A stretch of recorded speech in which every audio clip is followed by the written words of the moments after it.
सभी को नमस्ते। मैं डॉक्टर मोहित मॉडर्न इंडिया यूट्यूब चैनल पर आप सबका स्वागत करता हूं।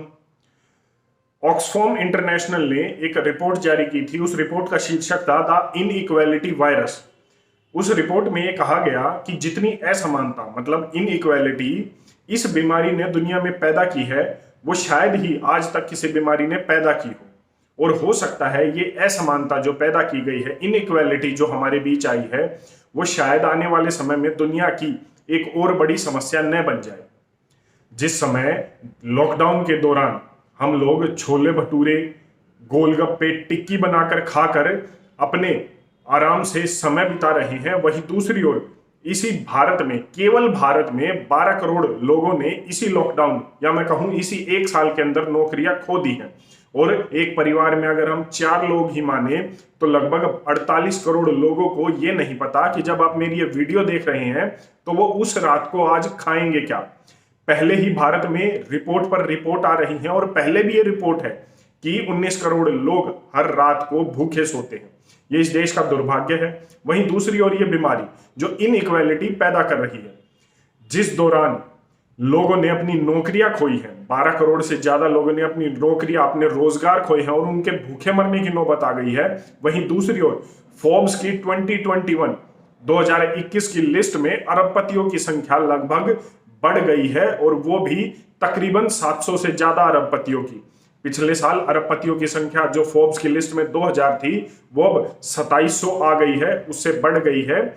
और मैं इस वीडियो में आपसे एक बार फिर जुड़ूंगा, लेकिन उससे पहले मैं चाहूंगा कि इस खबर को एक बार आप डिटेल्ड एनालिसिस कर ले एक बार, उसके बाद फिर बात करते हैं इसका समाधान क्या हो सकता है। एक बार रिपोर्ट देख लीजिए, इस खबर पर बात कर लेते हैं। ये दैनिक भास्कर अखबार है जो 16 मई का है और इसमें साफ साफ आप देख रहे हैं कि कोविड संक्रमण बढ़ता देख केंद्रीय बैंकों ने कई लाख करोड़ रुपए दिए, लेकिन ज़्यादातर हिस्सा अमीरों के पास पहुंचा। मतलब नौकरियां जा रही हैं गरीबों की, रोजगार खत्म हो रहा है गरीबों का, लेकिन पैसा जा रहा है अमीरों के पास। इसको मैं और जूम कर देता हूं। यहां पर मैंने मार्क किया हुआ है कि केंद्रीय बैंकों ने 675 लाख करोड़ रुपए दुनिया की अर्थव्यवस्था में झोंक दिए ताकि वो डूबे ना। और इसमें भी अगर आप यहाँ पर देखें तो दुनिया में एक साल के अंदर अरबपतियों की जो कुल संपन्नता है, मतलब उनके पास पैसा है, वो बढ़ गया है 375 लाख करोड़ से 975 लाख करोड़। मतलब आप देख सकते हैं कितने गुना पैसा बढ़ गया है। वहीं एक बार यहाँ और नज़र डाल लीजिए कि जो फोर्ब्स की लिस्ट है 2021 की, उसमें पहले 2000 से बढ़कर 2700 तक अरबपतियों की संख्या पहुंच गई है एक साल में ही, इसी दौरान। और यहाँ पर एक और चीज़ जो शायद आपको और भी हैरान कर देने वाली लगे, ये बीमारी हम सभी जानते हैं कि कहाँ से फैली। मतलब इसका जन्म हुआ था चीन में और इसी चीन में 238 नए अरबपति पिछले एक साल में जुड़ गए हैं। शायद आपको समझ में आ रहा होगा कि खेल कहाँ पर चल रहा है। भारत में 38 के इजाफे के साथ अब अरबपतियों की संख्या 140 हो गई है। ये आंकड़े, ये इन असमानता, ये इनइक्वालिटी लगातार बढ़ रही है।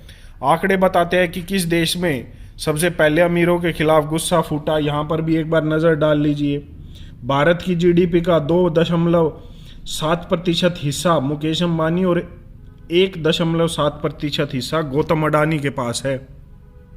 अगर आपने ये वीडियो यहां तक देख ली है तो शायद आपको ये समझ में आ गया होगा कि चीजें चल कहां रही हैं।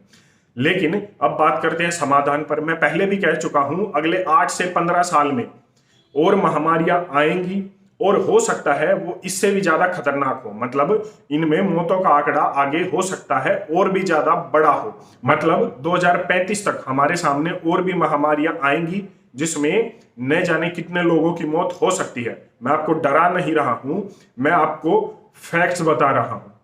2025 से 2028 की ऑक्सफोर्ड यूनिवर्सिटी ने एक स्टडी भी की है कि वो कैसे महामारियों की प्रिपरेशन करता है। उसने एक एजम्पशन ली है, इस पर अलग से वीडियो बनाऊंगा। खैर, अब हम बात करते हैं कि इस दौरान हुआ क्या है।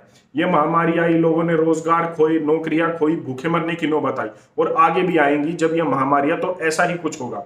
इससे निपटने का कारण सिर्फ एक ही है, इससे निपटने का रास्ता एक ही है, जो मुझे समझ में आता है। हो सकता है आपको मेरी बात भाषण लगे या एक ऐसी बात लगे जिसे शायद आप सुनना भी पसंद न करें, लेकिन समाधान वही है। जब ये समस्या आई तो हमारे आसपास के लोगों ने ही हमारी मदद की।